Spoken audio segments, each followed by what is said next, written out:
Decreto 7.508 de 2011. Hoje nós vamos falar um pouco sobre esse decreto que trouxe algumas determinações importantes em relação ao SUS. Vamos revisar rapidamente, por uma linha do tempo, o que já estudamos nessa disciplina. Falamos da Constituição Federal de 1988. Nossa Constituição é bastante nova. Em 1990, foram definidas as duas leis orgânicas. Então, quando se fala de lei orgânica, estamos falando da Lei 8080 e 8142 de 1990. Quando vocês ouvirem falar em lei orgânica, não tem que ficar pensando em nada. Lembrem dessas duas leis. Em 1991, tivemos a primeira NOB, as Normas Operacionais Básicas. Tivemos uma aula sobre isso. Vocês já entendem um pouco, pelo menos, do que se tratam as NOBs. Em 93, mais uma NOB. Em 96. E em 2001 e 2002, nós tivemos as Normas Operacionais de Assistência à Saúde, chamada NOAS. Aqui eu estou só demonstrando a linha do tempo do que aconteceu, tá? Tudo isso aí a gente já explicou em outras aulas. Em 2006, o Pacto pela Saúde. E hoje a gente vai estar aqui, em 2011, onde vamos falar um pouco do Decreto 7.508, a Lei 141, tá? 12.401 não vamos falar. E o COAP, que são os três pontos importantes dessa aula de hoje. Então, a Lei 8080, ela fala sobre a promoção, proteção, recuperação da saúde, organização e funcionamento dos serviços. A Lei 8142 traz a participação da comunidade na gestão do sistema de saúde e transferências intergovernamentais de recursos. Essas duas leis nós já estudamos. O que nós vamos estudar hoje? O Decreto 7.508, ele traz aspectos sobre a organização do SUS, planejamento da saúde, assistência à saúde e articulação interfederativa. A Lei 12.401 traz sobre assistência terapêutica e a incorporação de tecnologia da saúde. Quem quiser baixar a lei e conhecer, nós não vamos falar sobre ela, tá certo? Se a gente for falar de todas as leis que existem, a gente nunca vai terminar. E a Lei Complementar 141. Essa é importantíssima, então não tem como não falar dela, porque ela estabelece os valores mínimos a serem aplicados, critérios de rateio dos recursos de transferências para a saúde e as normas de fiscalização, avaliação e controle das despesas com saúde. Essa lei é importantíssima, então vocês devem também conhecê-la bem. Mais uma revisão rápida.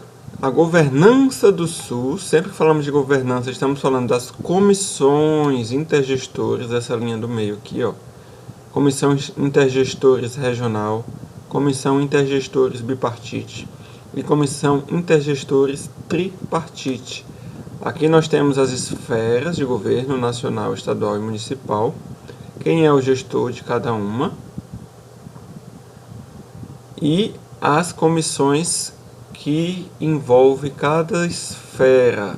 A CIT envolve as esferas municipal, estadual e nacional, a CIB, as municipal e estadual, e a CIR, as regionais, os municípios de uma determinada região de saúde.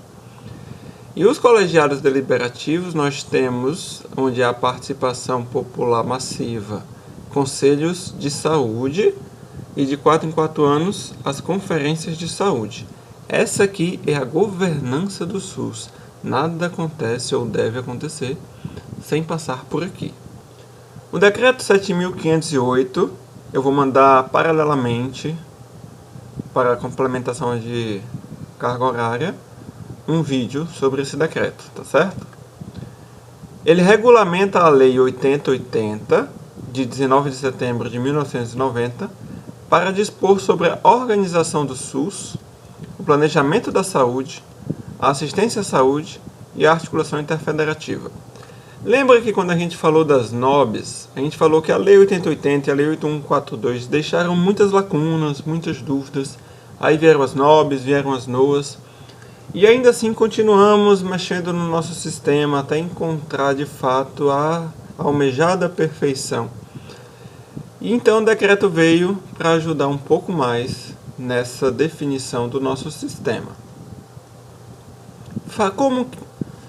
Como que esse decreto é organizado? Esse decreto ele foi impresso em forma de um livreto e possivelmente você encontra em PDF no Google. E esses são os capítulos que dividem o livreto. Capítulo 1, das disposições preliminares. Aí o capítulo 2 vem falando da organização do SUS, que divide na seção 1, regiões de saúde, e na 2, da hierarquização. O capítulo 3 fala do planejamento da saúde. Inclusive nós já vimos alguns instrumentos de planejamento, né? Nós vimos.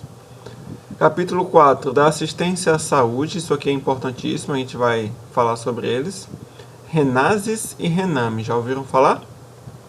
Relação Nacional de Serviços de Saúde e Relação Nacional de Medicamentos. Capítulo 5, da articulação interfederativa, vai falar mais uma vez das comissões intergestores e o que a gente também vai entrar mais profundamente, o contrato organizativo da ação pública da saúde. Guarde esse nome. Antecipando um pouco, a gente falou sobre o Pacto da Saúde. O pacto virou contrato, tá certo? Então, a partir desse momento aqui do decreto de 2011, sai o Pacto pela Saúde e entra o contrato organizativo da ação pública da saúde, que está até hoje, tá bom? E disposições finais. Então, quem quiser baixar esse decreto na internet, é só botar lá decreto 7.508/2011 e vai ter tudo isso em mãos. As potencialidades dos dispositivos do decreto. Qual foi a intenção da elaboração desse decreto? Para que ele viria a servir? Servem de base para a organização do SUS regionalmente, conformando uma rede de atenção à saúde, já falamos na aula passada, visando a integralidade da assistência e equidade. Garantem à população o direito à saúde, com acesso resolutivo e de qualidade e em tempo oportuno. Definem claramente as responsabilidades sanitárias entre os entes federativos. Garantem maior segurança jurídica, transparência, controle social e resultados efetivos, visando a melhoria da saúde do cidadão. Ampliam o comprometimento dos chefes do Poder Executivo sobre os temas da saúde. A gente vê que é tudo muito lindo, assim, no papel, na lei, no decreto, a gente vai olhar, olha que maravilha. Infelizmente, na prática, não é como se lê. A gente lê algo no papel, mas na prática nem sempre acontece assim. E nesse período então de pandemia nós temos sentido na pele que transparência, segurança jurídica, controle social, resultados efetivos, de fato a gente não tem visto.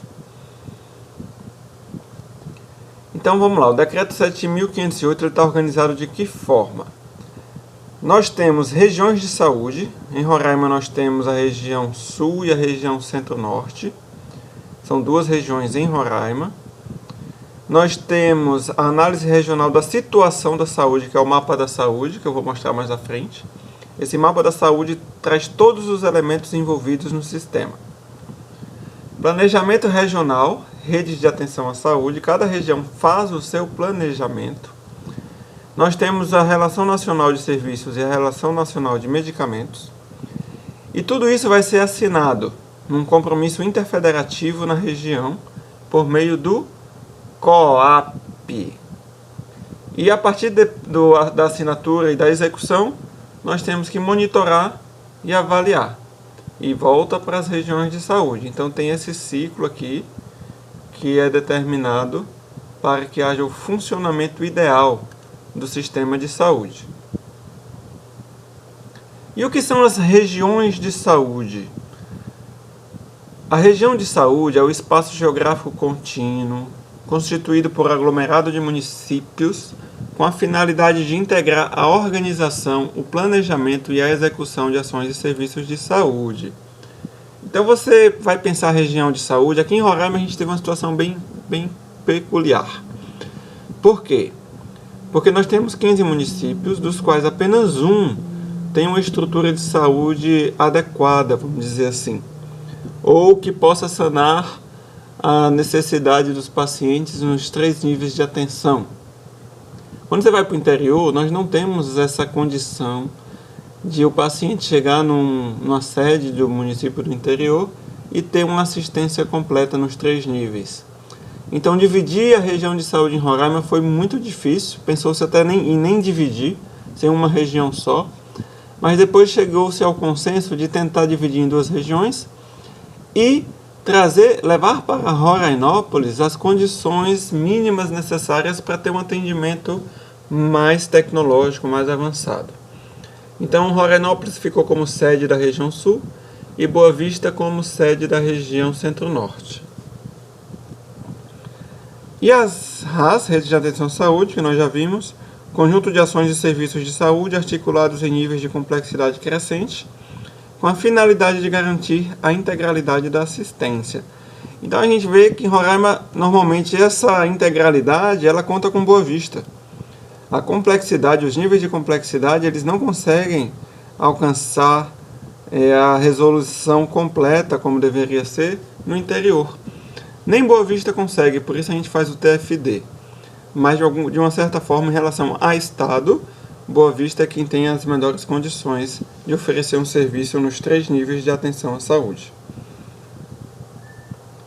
Região de saúde, Decreto 7.508. Nós falamos muito de porta de entrada no sistema e normalmente todo mundo pensa logo na atenção básica, né? Mas o decreto ele traz que as portas de entrada no SUS são os serviços de atenção primária, os serviços de urgência e emergência e os serviços de atenção psicossocial. Então não caia nessa pegadinha de achar que a atenção primária é a porta de entrada no sistema. Ela é a principal. Mas além dela, nós temos quem entra direto pela urgência e emergência ou pela atenção psicossocial. O acesso ordenado à rede de atenção à saúde dá-se-á pela atenção primária e deve ser fundado na avaliação da gravidade do risco individual e coletivo. Então, quando a gente fala de organização, a partir do primeiro contato de um paciente que chega na atenção primária ou necessita de um atendimento especializado, mas ele não entrou por uma urgência, um acidente de trânsito, por exemplo, uma pessoa tem um traumatismo crânioencefálico, e aí você vai levar ele para a unidade básica para direcionar esse paciente? Não. Tu vai perder tempo e pode matar o paciente. Então ele entra direto pela urgência e emergência. Mas quando não é essa situação, ou uma situação de saúde mental também que exige imediatamente a entrada na atenção psicossocial, a atenção primária vai fazer esse ordenamento do sistema. Tá claro? Ao usuário será assegurada a continuidade do cuidado em saúde, em todas as suas modalidades, nos serviços, hospitais e em outras unidades integrantes da rede de atenção na região específica. Então o decreto ele tenta trabalhar bem a questão da integralidade por meio das regiões de saúde, qualificando as regiões, qualificando as sedes, tentando reduzir ao máximo o deslocamento dos pacientes por um longo período. E a Renases e a Rename, importantíssimo, tá bom? Gravem isso aqui. A Renases como a Relação Nacional de Ações e Serviços de Saúde ofertados que o SUS oferece ao usuário para atendimento da integralidade da assistência à saúde, será organizada da seguinte forma. Quais são as ações e serviços que o SUS tem que oferecer e oferece? Atenção primária, urgência e emergência, atenção psicossocial, atenção ambulatorial especializada e hospitalar e vigilância em saúde. Então, se alguém perguntar assim, o que é que o SUS tem? O SUS tem tudo isso aqui, esses 5 itens aqui o SUS tem. Lembrando que dentro de cada um deles ainda tem divisões. Por exemplo, vigilância em saúde. O que é a vigilância em saúde? Vigilância epidemiológica, vigilância ambiental, vigilância sanitária. Aí dentro dessas vigilâncias ainda subdividimos, tá? É um assunto bem vasto e bem complexo. A Rename, Relação Nacional de Medicamentos Essenciais, que não podem faltar de forma alguma no sistema. Compreende a seleção e a padronização de medicamentos indicados para o atendimento de doenças ou agravos no SUS. Então nós temos o Formulário Terapêutico Nacional, que subsidiará a prescrição, a dispensação e o uso dos seus medicamentos, bem como os protocolos clínicos e diretrizes terapêuticas. Então o decreto ele trouxe mais essas 2 novidades. Esses medicamentos eles serão utilizados no sistema e os serviços apontados na Renases serão oferecidos no sistema. Nós já falamos bastante de planejamento durante diversas aulas. O decreto ele bate o martelo aqui, ó. O processo de planejamento será ascendente, de baixo para cima, de local para nacional, de município para União, e integrado, e ouvidos os respectivos conselhos municipais, estaduais e federal, compatibilizando-se as necessidades das políticas de saúde com a disponibilidade de recursos. Então, o decreto no capítulo 3, artigos 15 e 19, ele determina como deve ser o planejamento de saúde no Brasil. O decreto ele traz as necessidades de saúde da população como base para o planejamento do SUS. Isso trouxe algo muito discutido. Se você planeja em cima das necessidades, será que nós vamos ter recursos para suprir tanta necessidade? Esse é um ponto a ser pensado, e já foi muito pensado e discutido, mas permanece assim. Mesmo planejando em cima das necessidades, temos muita dificuldade ainda de sanar essas dificuldades, essas necessidades. Então, como que a gente vai perceber qual é a necessidade de uma região, de um município, de um estado? Por meio de critérios epidemiológicos, demográficos, socioeconômicos, culturais, cobertura de serviços, entre outros. Tudo isso daqui, gente, vocês já sabem, tá? Podem até achar que não sabem, mas sabem. A gente trabalhou bastante isso já, e até mesmo em outras disciplinas, quando a gente fez um mapa de território e trabalhou tudo isso aqui. Orientam a decisão dos gestores quanto às intervenções prioritárias no território. Intervenções prioritárias. Temos que saber quais são nossas prioridades. Subsidiam a definição das diretrizes, objetivos e metas da saúde. A elaboração do Programa Anual de Saúde, o PAS, Programação Anual de Saúde, que em outra secretaria chama de PAT, Programação Anual de Trabalho. Então já falamos também sobre isso na aula de instrumentos de gestão. E a conformação das redes de atenção à saúde. E no planejamento nós temos o mapa da saúde, que auxilia a identificação das necessidades de saúde da população. E aqui, ó, o mapa da saúde. O que é? Simples, gente. É um mapa que vai descrever a distribuição de recursos humanos, de ações e serviços ofertados pelo SUS no território determinado. Então, tem um site do Ministério da Saúde que traz a parte do mapa dividido em regiões. Então, se você clicar aqui, ó, em Roraima, vocês vão perceber que tem a CIR Sul e a CIR Norte, que não está aparecendo a CIR Norte, mas Roraima em roxinho aqui, a região Sul, e mais clarinho aqui a região Norte. E aí você tem o mapa do Brasil, onde você vai ter aqui, ó, região de saúde, selecione Roraima, e aí você tem os municípios que compõem o estado. E aqui, ó, as duas regiões, CIR Centro-Norte e CIR Sul, dividindo aqui, né, bem no meio do estado, onde nós temos a sede da região Sul, Rorainópolis, e a sede da região Centro-Norte, Boa Vista. Aqui a divisão dos municípios, dados da população. Você tem todas as informações aqui, a gente não vai bater nessa tecla, tá bom? De ficar falando tudo que está aqui dentro, que é muita coisa. Então, cobertura vacinal, tetravalente, nós temos dados também de produção, dados epidemiológicos, demográficos. Isso aqui é só para vocês terem uma ideia. Mamógrafos, unidades básicas, cobertura.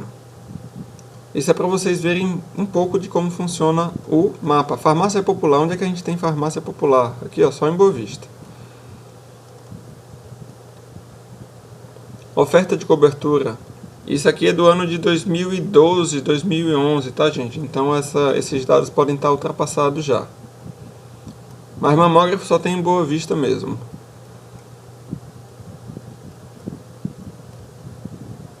Então é isso, eu não vou ficar aqui gastando muito tempo com essa parte do mapa, mas vocês já têm uma ideia aqui de como funciona. Vocês só vai mexer nisso quem for de fato trabalhar na gestão e ainda assim em um setor muito específico, tá bom? Traz a saúde indígena também, o mapa da saúde, traz tudo que você precisa saber está aqui dentro, ok? Vamos para outra parte da aula. Contrato organizativo da ação pública da saúde simples, tá? No final, ai meu Deus, mais uma coisa. Não. Lembra do pacto? O contrato é o pacto melhorado, adaptado, só isso. Implementado em cada região de saúde e assinado pelos 3 entes federados, União, Estado e Município, tem a finalidade de assegurar a gestão compartilhada, de modo a garantir o acesso dos cidadãos às ações e serviços de saúde em tempo oportuno e com qualidade. Estabelece metas e compromissos, incentivos e sanções, com o objetivo de produzir resultados para o sistema da saúde. Vocês lembram que a gente falou das metas no pacto? O contrato, ele traz um teor mais jurídico do que um pacto. Por isso que mudaram o nome. Porque agora o gestor está assinando um compromisso de cumprição de cumprir. O gestor está assinando um compromisso de cumprir as metas. Então você vê aqui, ó, incentivos e sanções. Pode bloquear recurso, pode enviar recurso extra, a depender dos resultados obtidos. Um quadro resumo, combinações importantes aqui para a gente entender o decreto e o COAP. Primeiro tem que se ter uma decisão política. Tem reuniões, eventos, técnicos do Ministério falando sobre o decreto, sobre o COAP. Aí vem o desenho das regiões da saúde. Isso já foi feito, tá certo? Aqui já temos 2 regiões da saúde. A organização dos instrumentos de gestão, relatório de gestão, planejamento anual de saúde, os instrumentos que nós já falamos bastante. O mapa da saúde e a análise da situação da saúde, também já estão fera. A programação geral de ações e serviços de saúde. Definição das responsabilidades financeiras, como que cada ente federado vai assumir a sua parte, o valor, o percentual, quanto que vai gastar onde. Definição dos processos de monitoramento, avaliação, desempenho e auditoria. Tudo que se planeja e executa deve ser monitorado, avaliado, verificar o desempenho e passar também por uma auditoria, principalmente no Brasil, né, gente? Elaboração da minuta do COAP, o contrato, onde vai ser assinado as diretrizes, os objetivos e metas por meio de planilhas e mais planilhas. E por fim, a assinatura do contrato, onde cada gestor vai assumir essa responsabilidade. Então esse é um quadro síntese do que a gente tem no sistema de saúde brasileiro, em relação à sua organização e operacionalização, desde o planejamento até a execução. Em 2012, nós tivemos a lei complementar, mais uma complementação, a Lei 141 de 2012, essa lei vocês devem memorizar também. A Lei 141, no seu artigo 1º, ela institui os valores mínimos que cada esfera do governo municipal e estadual deve gastar dentro do seu orçamento. Então a União, quanto que vai gastar? O Estado, o Distrito Federal e os municípios, quanto que vão gastar cada um com saúde? Essa lei determina. Além disso, a lei determina critérios de rateio dos recursos da União vinculados à saúde, destinados aos estados, Distrito Federal e municípios, e dos estados para os seus municípios. E no inciso 4, determina normas de fiscalização, avaliação e controle das despesas com saúde nas esferas federal, estadual, distrital e municipal. Então a gente vê que a Lei 141 ela traz muito a questão do financiamento, dos recursos, dos gastos públicos com saúde. E quanto é o mínimo para cada esfera? A Lei 141 instituiu um mínimo de 12% da arrecadação dos impostos para os estados e Distrito Federal. Então, anualmente, dentro do orçamento estadual e do Distrito Federal, pelo menos 12% deverá ser usado na saúde. Os municípios, eles deverão gastar, no mínimo, 15% da arrecadação dos impostos com saúde anualmente. E a União não tem uma determinação específica como nos municípios e estados. Isso gerou muita discussão. Mas ficou definido no artigo 5º que a União aplicará anualmente em ações e serviços públicos de saúde o montante do valor correspondente empenhado no exercício financeiro anterior, apurado nos termos desta lei complementar, acrescido de, no mínimo, o percentual correspondente à variação nominal do Produto Interno Bruto, ocorrida no ano anterior. Então, a União não tem um valor determinado, 15%, 20%, 30%. O valor vai ser determinado ano a ano, de acordo com o desempenho do exercício anterior, mais o correspondente à variação do PIB, tá certo? Em relação à prestação de contas desses recursos, o artigo 36 traz o relatório de gestão quadrimestralmente. Anteriormente, o relatório era 3 em 3 meses, trimestralmente. A partir dessa lei, o gestor do SUS elaborará o relatório detalhado referente ao quadrimestre anterior, o qual conterá no mínimo as seguintes informações: montante e fonte dos recursos aplicados no período, auditorias realizadas ou em fase de execução no período e suas recomendações e determinações, oferta e produção de serviços públicos na rede assistencial própria, contratada e conveniada. Por fim, o relatório quadrimestral, o gestor apresentará até o final dos meses de maio, setembro e fevereiro, em audiência pública na Casa Legislativa. Então, isso aqui é uma prestação de contas. Esse relatório de gestão quadrimestral nada mais é do que uma prestação de contas do ente federado. Nós temos o relatório anual. Ali a gente falou do relatório quadrimestral, que no final do ano ele vai virar um relatório anual, onde o município deverá enviar o relatório de gestão ao Conselho de Saúde, tudo passa pelo Conselho, até o dia 30 de março do ano seguinte ao da execução financeira. Então o Conselho vai emitir parecer sobre o cumprimento ou não das normas da Lei 141, ao qual será dada ampla divulgação.